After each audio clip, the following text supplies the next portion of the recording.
మే 15 నుండి భారత ప్రభుత్వం రేషన్ కార్డులు, గ్యాస్ సిలిండర్లు మరియు బ్యాంకు ఖాతాలను నియంత్రించే నిబంధనలలో గణనీయమైన మార్పులను అమలు చేస్తోంది. ఈ కొత్త నియమాలు పారదర్శకతను పెంచడం, మోసాన్ని తగ్గించడం మరియు ప్రభుత్వ ప్రయోజనాలు అర్హత కలిగిన లబ్ధిదారులకు మాత్రమే చేరేలా చూడటం లక్ష్యంగా పెట్టుకున్నాయి. సమగ్ర సంస్కరణలు భారతదేశం అంతటా లక్షలాది కుటుంబాలను ప్రభావితం చేస్తాయి మరియు సేవా అంతరాయాలను నివారించడానికి తక్షణ సమ్మతి అవసరం. రేషన్ కార్డ్ కొత్త నిబంధనలు, డిజిటల్ పరివర్తన. ఆహార ధాన్యాల పంపిణీ ప్రక్రియను ఆధునీకరించడానికి మరియు క్రమబద్ధీకరించడానికి రూపొందించబడిన అనేక కీలక మార్పులతో ప్రజా పంపిణీ వ్యవస్థ పీడీఎస్ ఒక పెద్ద సవరణకు లోనవుతోంది. రేషన్ కార్డుదారులకు తప్పనిసరి నిబంధనలు అవసరం. ఆధార్ లింకింగ్, బయోమెట్రిక్ ప్రమాణిక, వార్షిక ధృవీకరణ, ఈకేవైసీ, ఆదాయ ధృవీకరణ. మీ యొక్క రేషన్ కార్డుని మే 15, 2025 లోపల ఆధార్ లింకింగ్ చేయించకపోతే రేషన్ కార్డు వల్ల కలిగే ప్రయోజనాలను నిలిపివేస్తారు. ఒకవేళ బయోమెట్రిక్ ప్రామాణీకరణ వెంటనే చేయించకపోతే రేషన్ కార్డులో రేషన్ని నిలిపివేస్తారు. అలాగే ప్రతి ఆర్థిక సంవత్సరానికి ఒకసారి ఇన్కమ్ సర్టిఫికేట్ కంపల్సరీ. ఒకవేళ మే 15, 2025 లోపల ఈకేవైసీ పూర్తి చేయించకపోతే డేటాబేస్ నుండి తొలగించే అవకాశం ఉంది.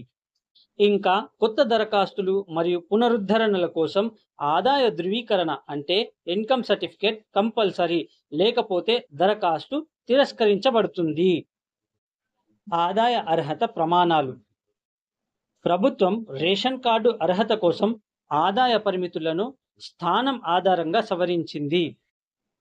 గ్రామీణ ప్రాంతాల వారు సుమారు 1,20,000 లోపు వార్షిక ఆదాయ పరిమితి కలిగి ఉండాలి మరియు పట్టణ ప్రాంతాల వారు సుమారు 1,50,000 లోపు వార్షిక ఆదాయ పరిమితి కలిగి ఉండాలి. మెట్రోపాలిటన్ నగరవాసులు సుమారు 1,80,000 లోపు వార్షిక ఆదాయ పరిమితి కలిగి ఉండాలి. అంటే ఇన్కమ్ సర్టిఫికేట్ కావాలనుకునే వారు గ్రామీణ ప్రాంత వాసులైతే 1,20,000, పట్టణ ప్రాంత వాసులైతే 1,50,000 మరియు మెట్రోపాలిటన్ నగరవాసులైతే 1,80,000 లోపు వార్షిక ఆదాయ పరిమితి ఎక్కువగా ఉండకూడదు. డిజిటలైజేషన్ పుష్లో భౌతిక రేషన్ కార్డుల నుండి డిజిటల్ రేషన్ కార్డులకు మారడం కూడా ఉంది. ఇది వ్యవస్థను మరింత సమర్థవంతంగా చేస్తుంది మరియు నకిలీ అవకాశాన్ని తగ్గిస్తుంది.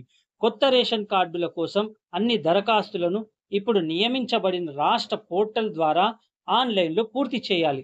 చాలా ప్రదేశాలలో భౌతిక దరఖాస్తులు ఇకపై అంగీకరించబడవు. ఒక దేశం ఒక రేషన్ కార్డు అమలు. దేశవ్యాప్తంగా one nation one ration card పథకం ఇప్పుడు తప్పనిసరి. దీని వలన లబ్ధిదారులు దేశంలోని ఏదైనా సరసమైన ధరల దుకాణం నుండి తమకు అర్హులైన ఆహార ధాన్యాలను సేకరించవచ్చు. ఇది ముఖ్యంగా వలస కార్మికులకు వారి ప్రస్తుత స్థానంలో సంబంధం లేకుండా వారి రేషన్లను పొందగలిగే ప్రయోజనం చేకూరుస్తుంది. One nation one ration card అమలు యొక్క ముఖ్య లక్షణాలు. అన్ని రాష్ట్రాలు మరియు కేంద్ర పాలిత ప్రాంతాలలో పోర్టబిలిటీ, లావాదేవీల రియల్ టైమ్ ట్రాకింగ్, పంపిణీ కేంద్రాల వద్ద బయోమెట్రిక్ ధృవీకరణ, భౌగోళిక సరిహద్దుల్లో ప్రామాణిక కేటాయింపు. గ్యాస్ సిలిండర్ సబ్సిడీ మరియు పంపిణీ మార్పులు. దుర్వినియోగాన్ని నిరోధించడానికి మరియు ప్రయోజనాల లక్ష్య డెలివరీని నిర్ధారించడానికి ప్రభుత్వం ఎల్పిజి సిలిండర్ సబ్సిడీ పథకం మరియు బుకింగ్ ప్రక్రియలలో గణనీయమైన మార్పులను ప్రవేశపెట్టింది. కొత్త ఎల్పిజి సబ్సిడీ ఫ్రేమ్వర్క్ అంటే బీపీఎల్ కుటుంబాలకు చెందిన వారికి సిలిండర్కు 300 సబ్సిడీ మొత్తం ఇవ్వబడుతుంది. దీనికి చెల్లుబాటు అయ్యే బీపీఎల్ కార్డు, ఆధార్ లింకు చేయబడింది. అదేవిధంగా మిడిల్ క్లాస్ వారికి సబ్సిడీ కింద సిలిండర్కు 200 లోపు సబ్సిడీ ఇవ్వబడుతుంది. వారికి వార్షిక ఆదాయం 8 లక్షల లోపు అయి ఉండాలి. ఇక అధిక ఆదాయం కలిగిన వారు అంటే సంవత్సరానికి 10 లక్షలకు పైగా వార్షిక ఆదాయం కలిగి ఉన్న వారికి సబ్సిడీ లేదు. సిలిండర్ బుకింగ్ మరియు డెలివరీ మార్పులు. గ్యాస్ సిలిండర్ బుకింగ్ మరియు డెలివరీ కోసం అనేక విధానపరమైన మార్పులు అమలు చేయబడుతున్నాయి. మొదటి మార్పు నెలవారీ పరిమితి. అంటే కుటుంబాలు ఇప్పుడు నెలకు గరిష్టంగా 2 సిలిండర్లను బుక్ చేసుకోవడానికి పరిమితం చేయబడ్డాయి. రెండవ మార్పు వార్షిక పరిమితి. అంటే ప్రతి ఇంటికి సంవత్సరానికి 15 సబ్సిడీ సిలిండర్ల మొత్తం పరిమితి అమలు చేయబడుతోంది. మూడవ మార్పు కేవైసీ అవసరం. అన్ని ఎల్పిజి కనెక్షన్లకు పూర్తి కేవైసీ ధృవీకరణ తప్పనిసరి. నాలుగవ మార్పు ఓటీపీ ధృవీకరణ. అంటే సిలిండర్ డెలివరీకి చట్టబద్ధమైన రసీదును నిర్ధారించడానికి ఓటీపీ ధృవీకరణ అవసరం. ఇక ఐదవ మార్పు ప్రత్యక్ష ప్రయోజన బదిలీ. అంటే అన్ని సబ్సిడీలు పాయింట్ ఆఫ్ సేల్ డిస్కౌంట్లుగా అందించబడకుండా నేరుగా లింక్ చేయబడిన బ్యాంక్ ఖాతాలకు బదిలీ చేయబడతాయి. స్మార్ట్ సిలిండర్ టెక్నాలజీ విడుదల. ప్రభుత్వం క్రమంగా మెరుగైన భద్రత మరియు ట్రాకింగ్ లక్షణాలతో స్మార్ట్ ఎల్పిజి సిలిండర్లను పరిచయం చేస్తుంది. ట్రాకింగ్ మరియు ప్రామాణీకరణ కోసం ఇంటిగ్రేటెడ్ డిజిటల్ చిప్స్, మెరుగైన భద్రత కోసం లీక్ డిటెక్షన్ టెక్నాలజీ, వినియోగ పర్యవేక్షణ సామర్థ్యాలు, అనధికార రీఫిల్లింగ్ను నిరోధించడానికి ట్యాంపర్ ఎవిడెన్స్ ఫీచర్ల లాంటి టెక్నాలజీని ఉపయోగించబడతాయి. ప్రారంభ రోల్ అవుట్ పట్టణ ప్రాంతాలపై దృష్టి సారించినప్పటికీ ఈ సాంకేతిక 2025 చివరి నాటికి సెమీ అర్బన్ మరియు గ్రామీణ మార్కెట్లకు చేరుకుంటుందని భావిస్తున్నారు. బ్యాంక్ ఖాతా నిర్వహణ నియమాలు. మెరుగైన భద్రత, ప్రభుత్వ సేవలతో మెరుగైన అనుసంధానం మరియు మోసాలను తగ్గించడంపై దృష్టి సారించి బ్యాంకుల ఖాతాలను ప్రభావితం చేసే కొత్త నిబంధనలు కూడా అమలులోకి వస్తున్నాయి. బ్యాంకు ఖాతా నవీకరణలకు తప్పనిసరిగా మే 15, 2025లో అన్ని బ్యాంకు ఖాతాలు ఆధార్ లింకింగ్ అయి ఉండాలి.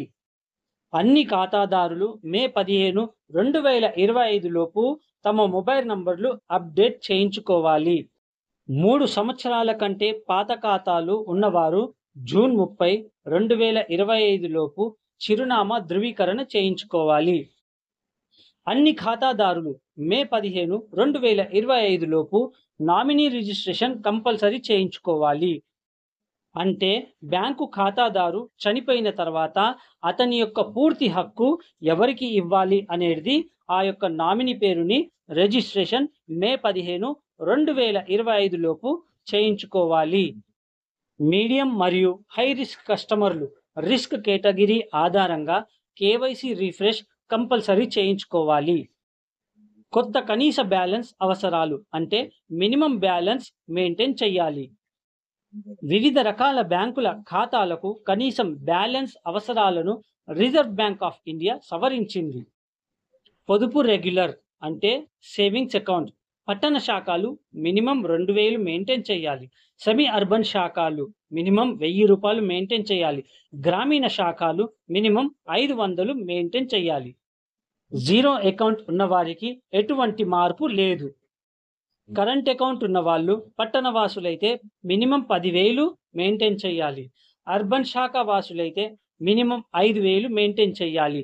గ్రామీణ వాసులైతే మినిమం 3,000 మెయింటైన్ చేయాలి.